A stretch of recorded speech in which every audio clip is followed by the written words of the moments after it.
এতদিন ধরে আমাদের এই ক্লাবটা ভঙ্গুর হয়ে পড়েছিল। আজকে আমাদের ভারতীয় জনতা পার্টি আসার উদ্যোগে আমরা এই ক্লাবটাকে পুনর্নির্মাণ প্রতিষ্ঠিত করলাম। সবই আমাদের ভারতীয় জনতা পার্টির উদ্যোগে হচ্ছে। আজকে যে ক্লাবটার মধ্যে অনেক গরিব মানুষরা উপকার পেত, সেই ক্লাবটার প্রতি আমরা দৃষ্টিপাত করে বয়োজ্যেষ্ঠ যারা আছে সবাইকে আমরা সুসম্মানে তাদের কাছে তুলে ধরলাম ক্লাবটা। সবাই আমাদের ব্যক্তিগত সবাই মানুষরা আছে এখানে, সবাই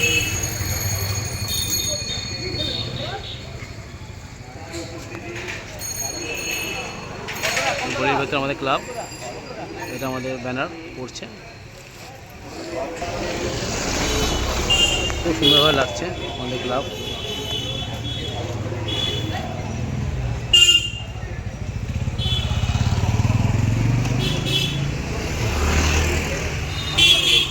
অনেক পুরনো ক্লাব, এটা আমাদের 60-70 বছর আগেকার ক্লাব আছে।